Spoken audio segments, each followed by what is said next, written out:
Hello student, हम NCERT के numerical कर रहे हैं चैप्टर सेकंड और थर्ड के। ठीक है, और इससे लास्ट वीडियो में न्यूमेरिकल किए थे वो 19 तक के कर लिए थे। अब हम उससे आगे बढ़ते हैं। क्वेश्चन नंबर 20 की बात कर लीजिए। क्वेश्चन नंबर 20 है, सौर परिवार से निकटतम तारा 4.29 प्रकाश वर्ष दूरी पर है और पारसेक में इसकी दूरी बतानी है कितनी है। तो 20वां है, जो दूरी का मान दे रखा 4.29 प्रकाश वर्ष है भाई, 29 प्रकाश वर्ष। इसे तुम्हें पार सेक में बतानी है, तो कुछ नहीं करना। 4.29 एक प्रकाश वर्ष बराबर होता है 9.46 10 की पावर 15। अब ये मीटर में हो गया और मीटर को पार सेक में चेंज कर देंगे तो 4.29 9.46 10 की घात 15। पार सेक में चेंज करने के लिए 3.08 या खाली 3 लिख लो, 10 की घात 16 से भाग करा दीजिए। अब ये जो वैल्यू है आपकी वो पार सेक में आ जाएगी और इसे आप सोल्व करा लेंगे।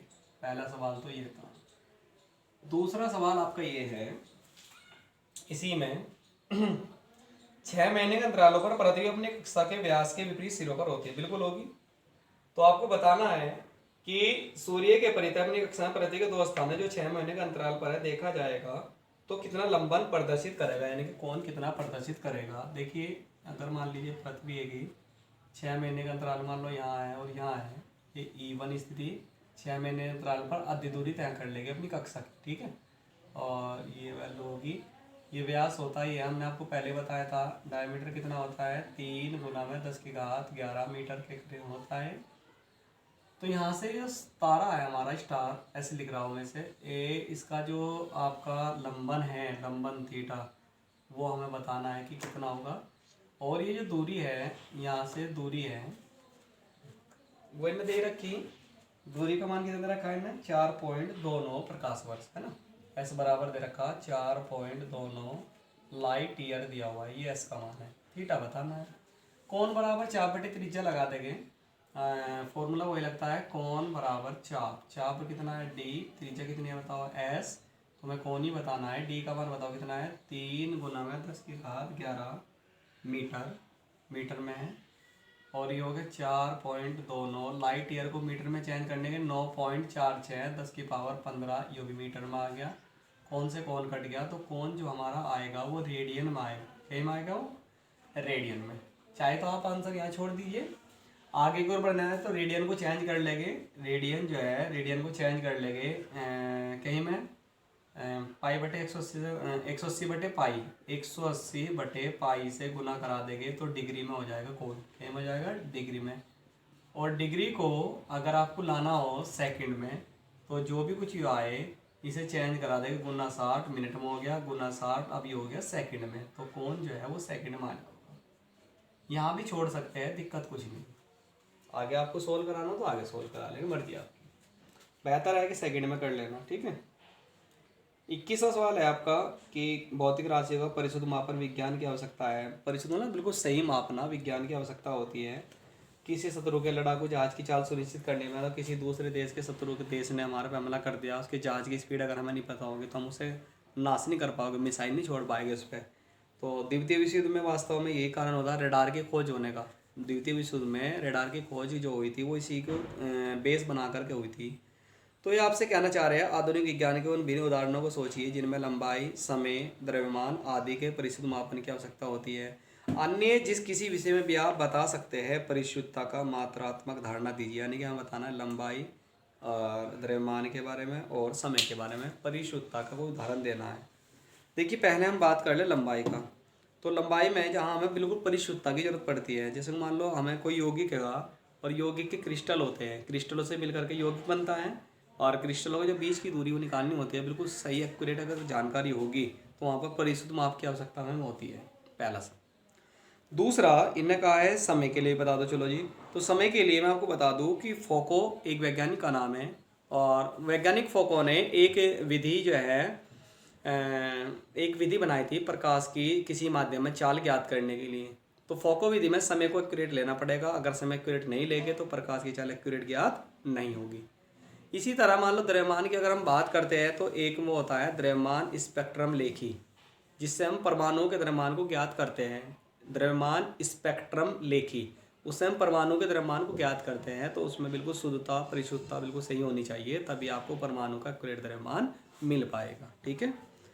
नेक्स्ट क्वेश्चन है भाई आपका कुछ जिस प्रकार विज्ञान में परिशुद्ध मापन आवश्यक है, उसी प्रकार अल्प विकसित विचारों तथा सामान्य परीक्षणों को उपयोग करने वाली राशियों का स्थूल आकलन कर सकना भी उतना ही महत्वपूर्ण है। लेकिन एनसीईआरटी में थोड़ा भूमिका जमा करके पूरी बात बता करके तब बताते हैं, आप उसे शॉर्ट में अच्छे तरीके से समझ लेंगे। तो आपसे कह रहा है कि ऊपरी सीमा कुछ आपको सेंटेंस दे रहा है और उस सेंटेंस के बारे में आपको अनुमान लगाना है कि वो किस तरह से आपका फाइंड हो सकता है, उसकी वैल्यू हम किस तरह से निकाल सकते हैं, ये आपको बताना, अनुमान लगाना बस।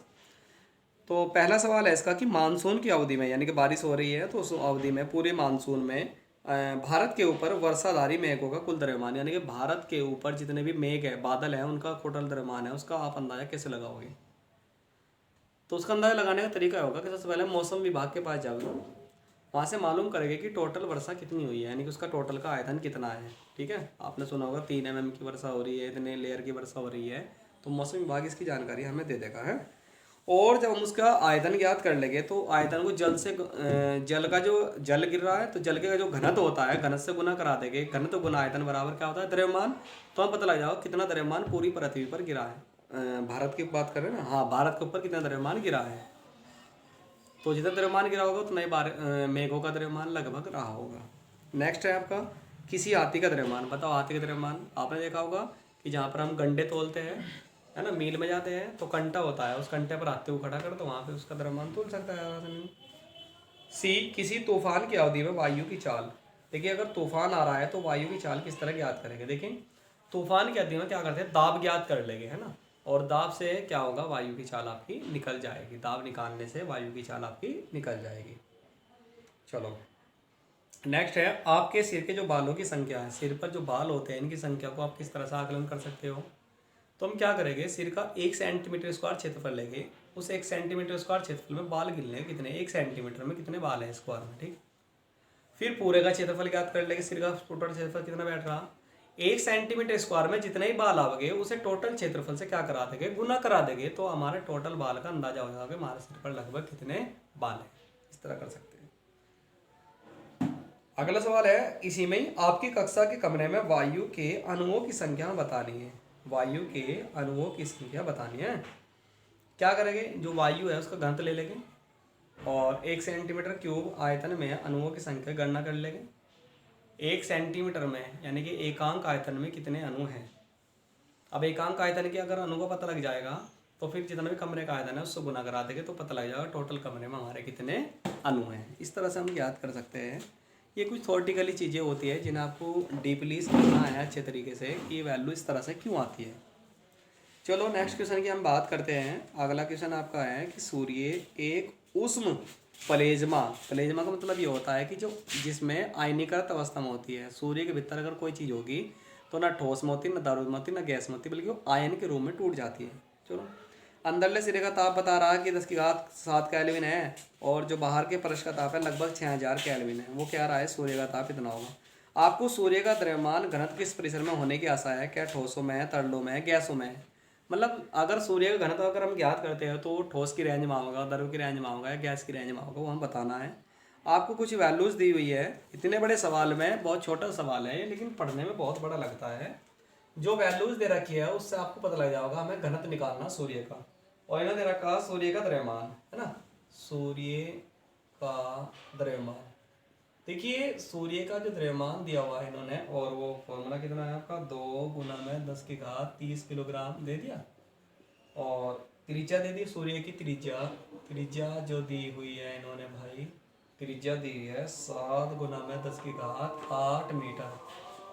और आपको क्या करना है, घनत्व बताना है। घनत्व बराबर द्रव्यमान बटे आयतन। चूंकि सूरज गोल होता है तो सबसे पहला आयतन निकाल लेंगे। सूर्य का आयतन निकाल लीजिए। आयतन का फॉर्मूला होता है 4/3 πr3। निकल जाएगा, आर का मान यहाँ से रख देंगे, आयतन निकल गया। और इसके बाद में आप क्या निकालना है आपको, घनत्व। तो घनत्व का फॉर्मूला बताओ क्या होता है, घनत्व बराबर होता है द्रव्यमान बटे में आयतन।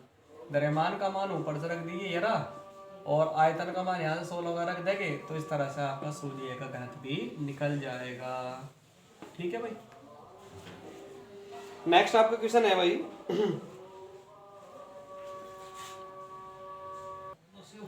आपका जो नेक्स्ट क्वेश्चन है भाई, ये क्वेश्चन नंबर 24 है। इसमें दिया हुआ है कि जो बृहस्पति ग्रह पृथ्वी से 8247 लाख किलोमीटर दूर है ना। ग्रह की दूरी दे रखी, ग्रह की दूरी, बृहस्पति ग्रह है और उसकी दूरी दे रखी, और दूरी है 8247 लाख किलोमीटर, है ना, इतने किलोमीटर है। तो लाख के लिए 10 की घात 5 आता है भाई, इतने किलोमीटर बच गया। अब किलोमीटर को मीटर में अगर चेंज करना हो आपको, 8247, तो 10 की पावर 3 होगा, 5 और 3 कितना हो गया 8, ये आ गया इतने मीटर। आगे कह रहा है कि इसके व्यास की कोणीय माप, कोण की वैल्यू दे रखी है 35.72 सेकंड है। व्यास परिकलित कीजिए बस, कोणीय माप थीटा 35.72 सेकंड है, और ये दूरी दे रखी है। तो व्यास परिकलित कीजिए, डी का मान बताना है। कोण बराबर चाप बटे त्रिज्या, वही फॉर्मूला हमारे यहाँ पर लग जाएगा, क्योंकि कोण बराबर चाप बटे त्रिज्या। आपको क्या बताना है, डी बताना है। डी बराबर कोण गुना में एस हो गया। कोण की वैल्यू यहाँ से रख देंगे, सेकंड को चेंज कर लेंगे मैं रेडियन में, सेकंड को रेडियन में चेंज करो, पहले सेकंड को चेंज करो डिग्री में, तो ये होगा 35.72 सेकंड आया मिनट में, तो 60 से भाग होगा भाई, और फिर 60 से भाग होकर फिर ये आ गया डिग्री में। अब डिग्री को लाओगे रेडियन में, तो ये हो जाएगा हमारा 35.72 बटे 60 गुना में 60 और गुना में डिग्री, पाई बटे 180 से गुना करा के में चेंज होगा रेडियन में। अब यहाँ वैल्यू रखा दोगे तो आपका आंसर बिल्कुल सही आ जाएगा। जो भी आपकी वैल्यूज़ है कि वो सारी वैल्यू यहाँ पर आप रखा दीजिए, आपका आंसर आ जाएगा। 24 सवाल आपके हो गए, बस भाई यही सवाल करने थे हमें, एनसीईआरटी हमारे यही सवाल हैं। यहाँ पर आपका ये चैप्टर के न्यूमेरिकल सारे कंप्लीट हो जाते हैं, अच्छी तरह से आप समझेंगे और इन्हें कंप्लीट करेंगे। कुछ सवाल बेहद इंपॉर्टेंट होते हैं इनमें, ठीक है, कुछ जनरल नॉलेज के भी सवाल आपको इससे मिल गए होंगे।